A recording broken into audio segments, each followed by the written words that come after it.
Good morning, USA. Welcome to another episode of the Bernie or Bust Show, brought to you by Coffee Cranberry Trail Mix, the mouse that ran through yesterday, and today Jimmy Dore is a key member of the team.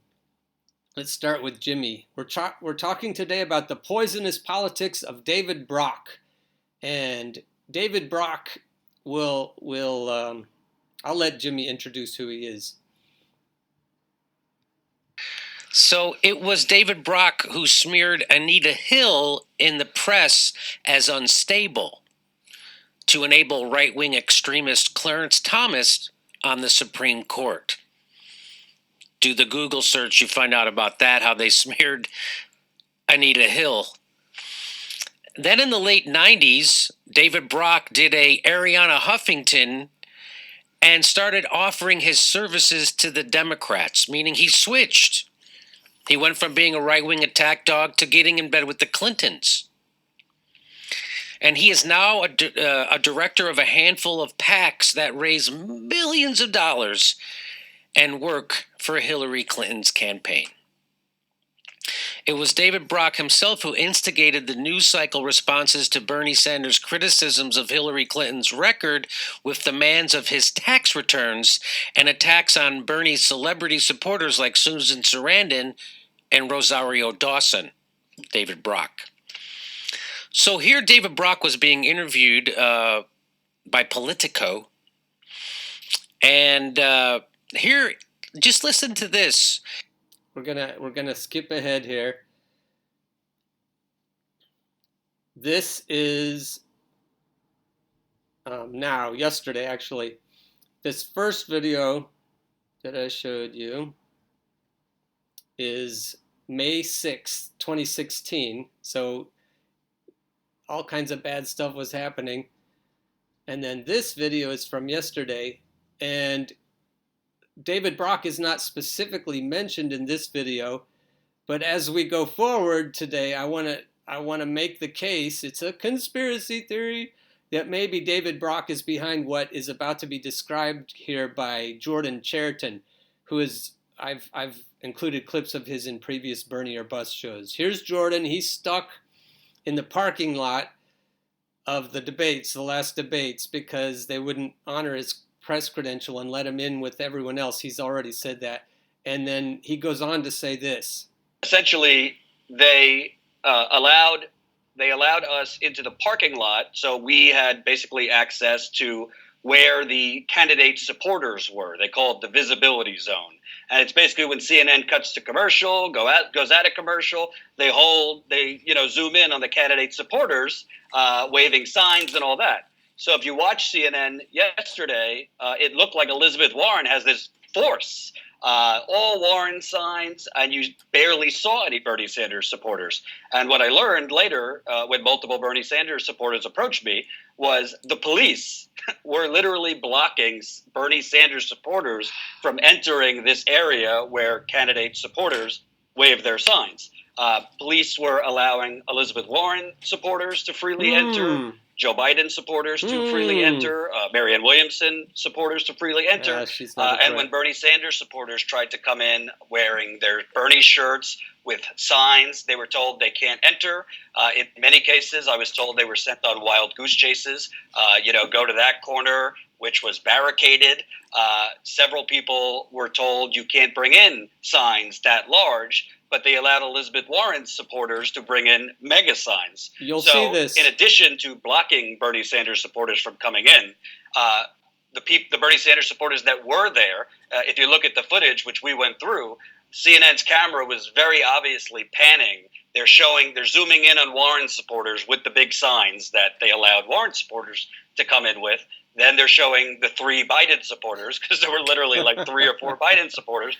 And then in the corner, you see like 1 or 2 Bernie signs, and they zoom out right away and show this mega CNN logo. They basically parked the Bernie supporters behind a CNN logo so you couldn't see them. So the footage clearly shows it. So here, you watch the footage here. I'll show the people at home so they can watch this footage. In America, for Americans. Yesterday, she came out with a trick. So there's the big Warren signs.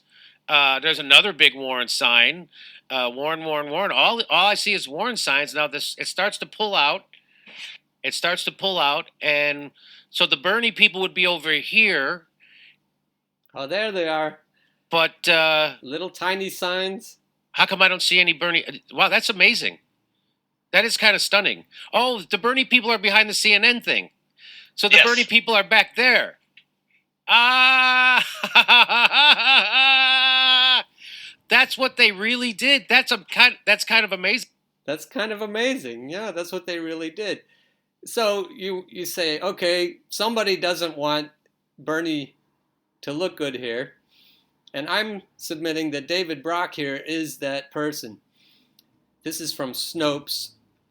This is back in 2016 again. Facebook groups controversy. You may have heard on Reddit there were and on Facebook there were popular groups that were being inundated.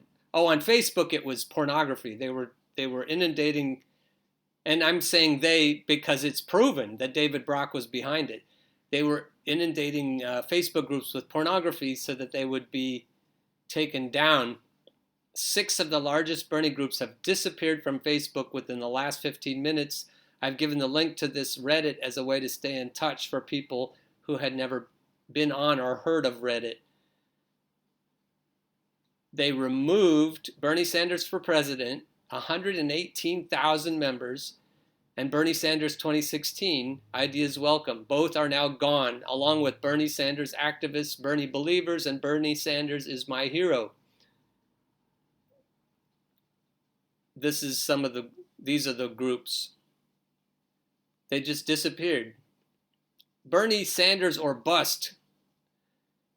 I know the reason I'm talking about it is because Bernie or bust has been actively discouraged on Facebook and on Reddit, and very much so on Twitter. And I can attest to that. It's not a rumor. I have been in the middle of that. My Twitter account is suspended.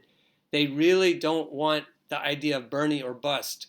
They don't mind Bernie people waving a few little signs around, but the idea that we could apply leverage and get the big money people to actually have to swallow Sanders as the nominee and as the president, they're not going for that. Astroturfing. This is what happened on Facebook and on Reddit. Clinton surrogates like Brock have attempted to advance the concept of the Bernie bro and to promote the idea that Sanders supporters are little more than a sexist cult. So a lot of things happened. A lot of things ended up in the news. A lot of ideas about Bernie Sanders and his followers. And they were all coming from David Brock. So there were people that were being paid. Jimmy was joking earlier that if you're openly supporting Bernie Sanders and you're openly criticizing Hillary Clinton and you're not getting, the other way around. If you're criticizing Bernie and supporting Hillary and you're not getting paid, you're a chump. And then he said it better than I just did. Correct the Record is David Brock's $1 million. They spent $1 million to pay people on Reddit and Facebook to take down Bernie Sanders. And again, this is on Snopes, and it's not a theory. It's a true conspiracy. Here's Kate Johnstone talking about David Brock. Sanders and the overwhelming majority of his supporters were criticized by David Brock. They were talking about character attacks. And she says it's unclear what these character attacks were. The entirety of criticisms were directed at the policy decisions Clinton made in her political career, not character attacks. So then she goes on to talk about the super PAC that David Brock runs called Correct the Record. She calls it a troll operation, which employed literal shills to deceitfully pose as grassroots Hillary supporters online, whose job was to attack anyone who criticized her. This despicable tactic was incalculably disruptive to online political discourse in 2016, and Brock clearly wants to implement a far more aggressive version of his operation in the 2020 primaries. David Sirota, famous award-winning journalist, said, "Let's be clear about what's going on here. This is a deliberate Democratic Party effort to try to intimidate journalists and advocacy groups into not reporting on voting records and campaign donations. Want to know why I rejected working for this guy? That's why." David was attacking Beto O'Rourke, and David Brock didn't like that. Sirota was out in advance. He was this article. You got to read this whole article about how David Brock is two-faced and how he was flattering Bernie and apologizing to Bernie to get something from him, and then turns around and comes out later as "Stop Sanders at any cost. We have to stop Sanders," right there with John Cowan in Third Way. But he was mad at David Sirota because he was out ahead of the game, figuring out who Beto O'Rourke was before anyone had a chance to anoint Beto. And then he got attacked by David Brock for doing that. This article on Medium lists a whole bunch of stuff that David Brock, this guy, is directly responsible for. Clinton super PAC founder who fueled attacks against Bernie Sanders says, "Don't poison the 2020 primary." He's already trying to poison any kind of free discourse. He contends supporters of Senator Bernie Sanders are determined to poison the 2020 presidential primary with attacks like they did during the previous election. Brock, as I told you a minute ago, was upset with David Sirota. You can read about that because he was reporting on the record of Representative Beto O'Rourke's congressional voting and campaign contributions. Establishment Democrats like Brock cannot stand the fact that people might scrutinize a potential presidential nominee months before the Democratic Party is able to anoint them, like they did with Hillary Clinton. So you can see why Brock is upset. They call him an establishment Democrat when really he's just a shill for big money.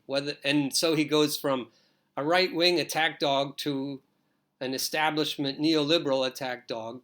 And there's not really much difference. This article is also going to be in the information section below. Stop Sanders. Stop Sanders Democrats are agonizing over his momentum. This was April 16th, 2019. From canapé-filled fundraisers on the coast to the cloakrooms of Washington, mainstream Democrats are increasingly worried that their effort to defeat President Trump could be complicated by Mr. Sanders in a political scenario all too reminiscent of how Mr. Trump himself seized the Republican nomination in 2016. The fastest way to find what I'm after here is to just leap to it. There's a growing realization that Sanders could end up winning this thing, or certainly that he stays in so long that he damages the actual winner. That sounds just like what happened with Hillary. Here's the other. Mr. Brock, who supported Mrs. Clinton's past presidential bid, said, "The Bernie question comes up in every fundraising meeting I do." Stephen Ratner, a major Democratic Party donor, said the topic was discussed endlessly in his orbit, and among Democratic leaders it was becoming hard to block out. "It has gone from being a low hum to a rumble," said Susan Swecker, the chairwoman of Virginia's Democratic Party. Howard Wolfson, who spent months immersed in Democratic polling and focus groups on behalf of former Mayor Michael R. Bloomberg of New York, had a blunt message for Sanders skeptics. "People underestimate the possibility of him becoming the nominee at their own peril." So all of these Stop Sanders mainline neoliberal elitist Democrats are panicking because Bernie might actually win the thing. And no one is more poisonous about it than David Brock. So my theory is that he's been putting people again in social media settings. They're a little cagier about it, but what I've noticed is people are trying to focus more on getting out the vote than on criticizing neoliberals. And the stealthiest neoliberal of all is Elizabeth Warren. And you can see what CNN was trying to do. And I believe that David Brock is behind that. That's my theory. And you can watch and pay very close attention going forward to what's happening with Elizabeth Warren and how she's being positioned. This panic here, how to stop Bernie. They know, I think they know, not the general population doesn't know yet, but they know that Joe Biden isn't going to make it. Kamala Harris isn't going to serve. Mayor Pete and Beto, all of those people are going to fail because they know that they can't win without most of Bernie's supporters.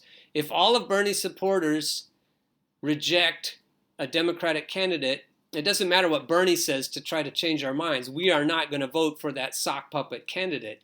And so their real hope, and they're very cagey about it, so it isn't out in the open yet, but their hope is that we will accept Elizabeth Warren. And I've already told you how I feel about that in previous episodes. Please go back and look at those if you haven't. So you decide for yourself if my conspiracy theory is believable. As always, unshaved, unbathed, unedited, and mostly unscripted. Keep your eyes wide open.